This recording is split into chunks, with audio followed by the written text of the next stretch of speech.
I'm gonna have something, whether it's I think I brought a ukulele for my niece, and a guitar. It's like a little too big for what I'm trying to accomplish here.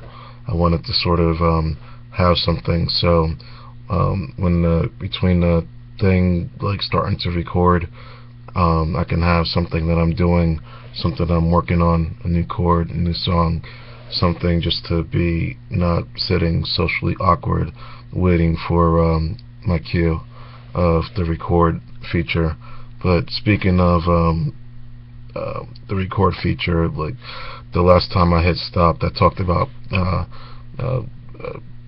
social etiquette. I guess that's the term for it. That one thing in particular I've needed to work on for, um, I would say, going back to there was this time I was either, if not, it's probably kindergarten, not first grade. I was.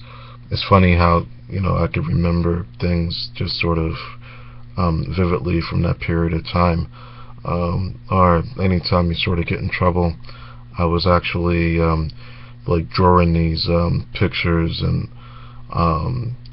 like some girl saw me drawing the pictures, and she told the teacher of like what nature, whatever I was drawing, and then I mean the teacher ended up like seeing it. I forgot how, whether she came over and saw them, and also I've got in trouble for this more than once, but there was like a letter home, and speaking of the drawings, my mom was asking me about them, and I totally like counterplead saying no, like I know, like when I saw Drew Barrymore and Justin Long playing, I think it was ping pong, inside a Fat Cat, and I kind of like put my head in and asked if this was Celebrity Night, and then she was like, not the first of actually, there's been like 3 different times I've ran into celebrities, and they like denied like who they were or their status. And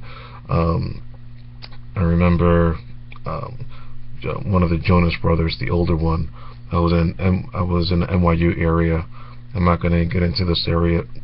I'm not going to get into this video why I was there, just because that'll go off on a whole nother tangent.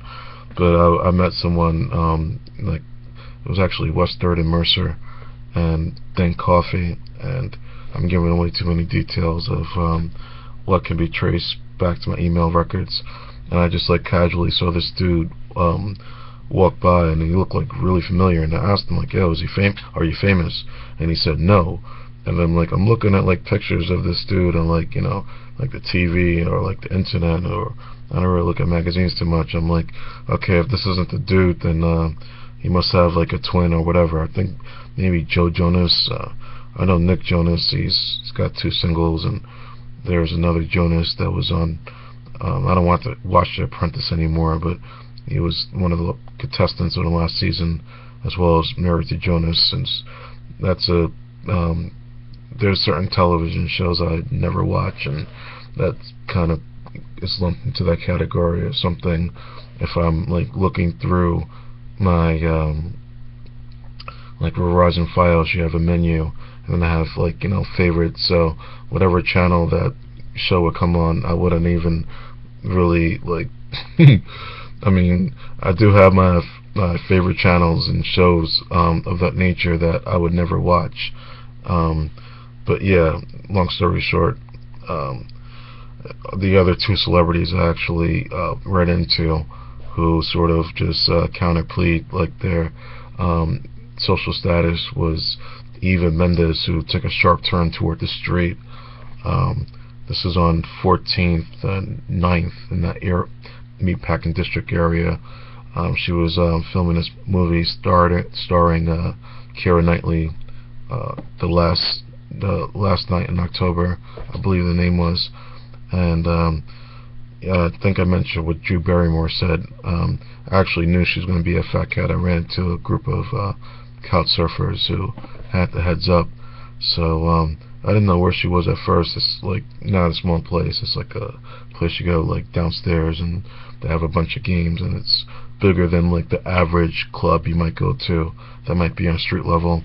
and eventually they were like in the cup playing ping pong, and stick my head inside the the net and ask if this was celebrity night, and her response was, "Oh, I don't know what celebrity you speak of," and it's she's a cool chick. I was talking with this other dude who's met her twice before, and he said that he's got like cool vibes. And I know I brought up Arnold Schwarzenegger before, and it's like the selfies he was doing, and I mean, it may sound like what he was doing was nice. I'm not going to actually like go into what the character that Arnold Schwarzenegger is. I just know that if you go to the Arnold Sports Festival, the only time you're going to really have that sort of like one-on-one experience of like taking a picture of him is if you pay for like a lunch of like meeting Arnold, and that's like, I don't know, $500, whatever the amount of it is something that I wouldn't pay. There's times where you can like casually. I would guess Sylvester Stallone is a better example of what I wanted to say regarding that. I know I just recently read that he doesn't want like production assistants or anyone who feels that he feels that's beneath him.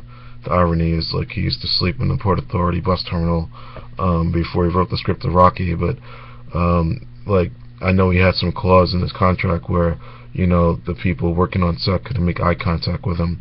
I know I was reading Anthony Kiedis' autobiography Scar Tissue, and he approached him, and I think the movie was like Fist or Fist, something before my time, and it wasn't like a warm reception of like a kid coming to the door of his trailer. But even when I went to the Arnold 5 years ago, I heard that like I mean, he was more approachable toward the females as opposed to the males. It's just I don't know. I guess what I'm talking about here is people who are celebrities who may not be approachable if you see them in public. I know Snoop Dogg said like publicly, if you go like if you see him on the street, you can say hi to him. I remember, speaking of celebrity encounters, I mean, not that I go out looking for celebrities. It's not like if I wanted to, I can go to like sets, and there's two actual Twitter feeds. One is On Location Vacations, and the other one is Behind the Trailer, and you can actually see. I know I just saw the trailer to The Cobbler, and like before that, I had quite a few opportunities to go to where they were filming in Manhattan, that set, and I would see like on the Twitter feed like pictures of him on the set. And there was something else I wanted to like say, but I'm just going to mention in the next video because I went like 4 minutes over my intentional stop time, so I'll pick this up in a second.